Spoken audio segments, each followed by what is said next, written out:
This is the Sycamore Gap tree, a lone figure in the middle of ancient Hadrian's Wall, where nature and history intersect to create an immortal symbol of the land of mist. But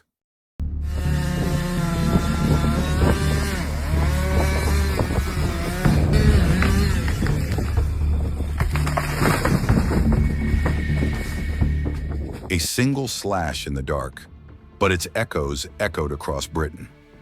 In the windy hills of Northumberland, next to Hadrian's Wall, the Sycamore Gap tree, an icon that had stood there for more than a century and a half, fell.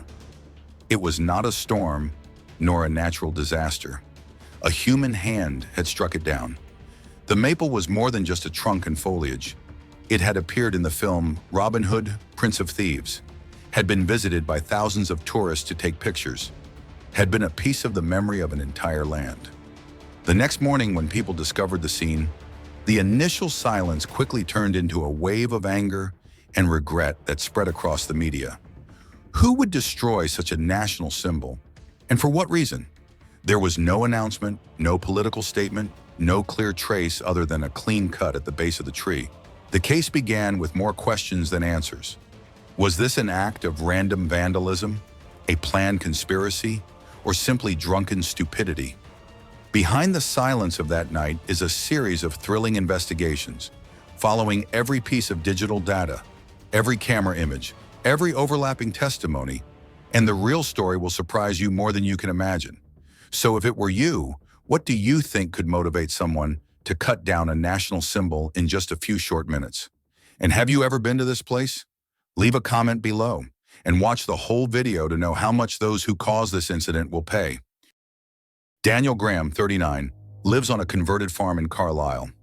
Neighbors remember him as a quiet man who worked hard in the foundation industry, a profession that requires strength and endurance, but rarely generates sensational stories. No one expected Daniel's name to appear on the front pages of British newspapers with the red headline, "The Man Who Fell Down a National Symbol." A few dozen miles away in Wigton, Adam Carruthers, 32, struggles with mounting bills in a small, dilapidated garage. He is a bit impulsive, occasionally drinks too much, but has never been in trouble with the law. The only thing they have in common is evenings spent in pubs, laughing loudly and complaining about the dullness of country life. They are neither organized criminals nor antisocial, but it is precisely this normality that makes the story so puzzling. What made these two men suddenly become the focus of a shocking case?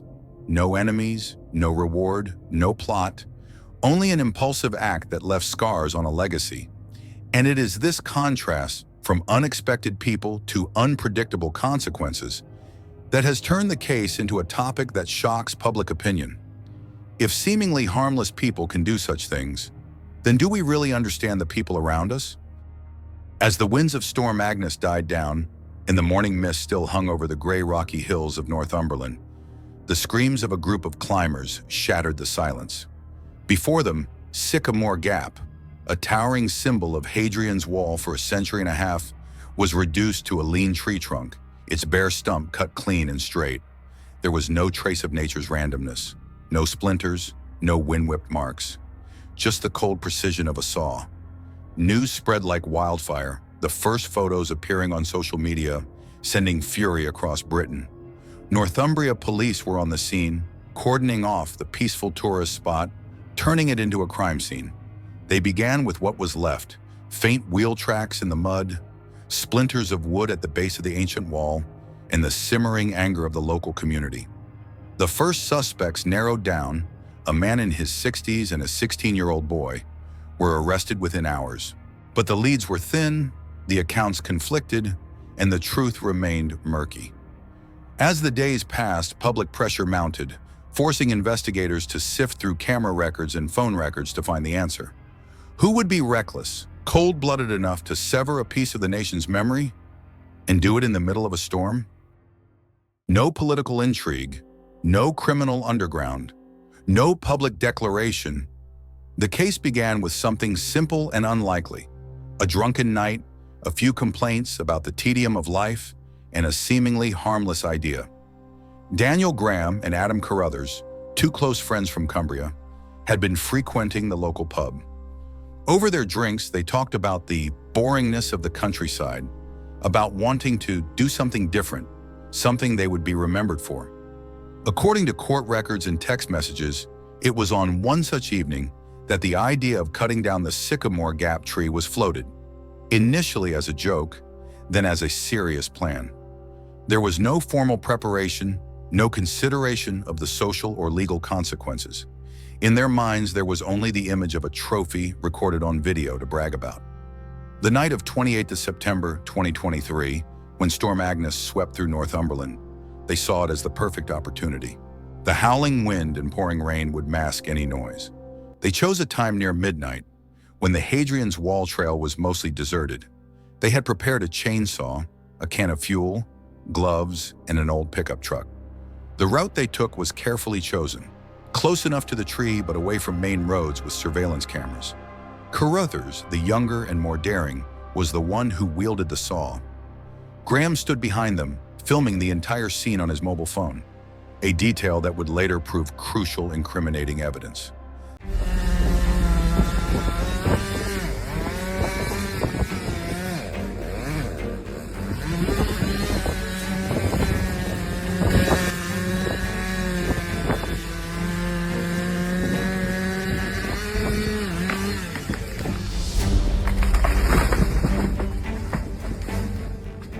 The buzz of the chainsaw mingled with the howling wind through the valley. Each sharp, clean cut into a tree that had stood for more than a century and a half.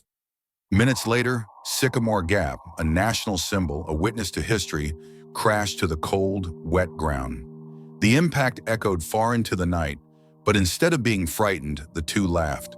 Text messages later found showed that they had sent pictures and bragged to a few acquaintances, calling it the most memorable moment of their lives. What is remarkable is that this act was completely isolated. No one hired them, no financial motive, no sign that they had ever planned to repeat it. The only goal seemed to be personal satisfaction, the feeling of rebellion, of being noticed, of being shocked.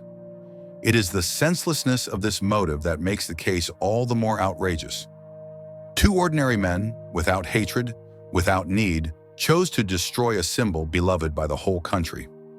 After completing their mission, they left the scene in the dark, leaving very few physical clues. A few faint tire tracks in the mud, some splinters of wood at the base of a tree, and a video on their phone. In the days that followed, Graham and Carruthers went about their lives as if nothing had happened, going to work, drinking, chatting with neighbors, believing the incident would be dismissed as a result of Storm Agnes. They underestimated the power of public opinion and modern investigative technology, because within weeks the police had pieced together the evidence.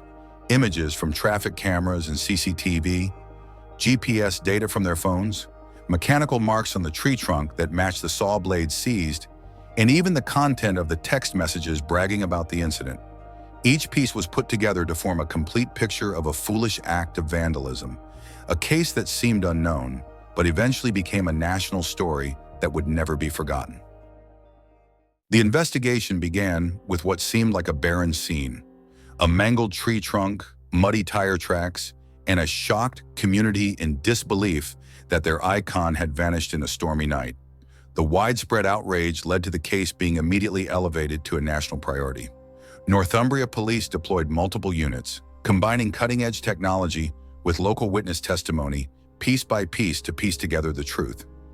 Hundreds of hours of traffic cameras and CCTV footage from the roads leading into Sycamore Gap were scoured, eventually revealing a dark-colored old pickup moving slowly through the storm, a prominent feature in ANPR data. The number plate identified the owner as Daniel Graham of Millbeck Stables, Carlisle.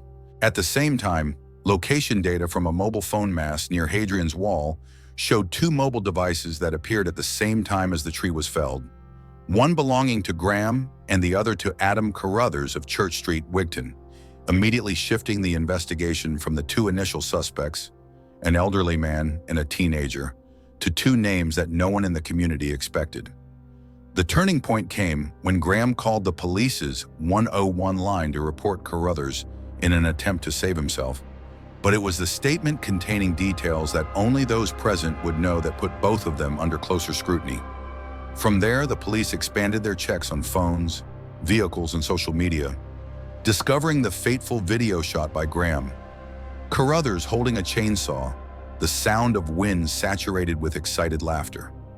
Text messages boasting about the achievement and photos sent to friends after the incident were recovered, becoming direct evidence. Forensic experts compared the cuts on the stump to the saw blades seized from Carruthers' home and determined the match was perfect. The width of the teeth, the angle of the cut, even the wood fragment stuck to the blade matched the sample from Sycamore Gap. The arrest was quiet but chilling. In late 2023, police raided 2 locations, arresting Carruthers in the garage where he was working on his car and subduing Graham at his home, seizing his phone, sawdust-stained clothes, and the tools of the crime.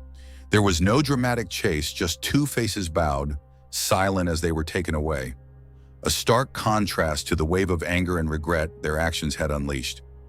After months of further investigation and documentation, in April 2024, the 2 were charged with criminal damage to Sycamore Gap and Hadrian's Wall, ending a journey that began with the smallest clues, tire tracks, GPS data, and bragging videos, to recreate the entire stupid vandalism that shook the whole of Britain.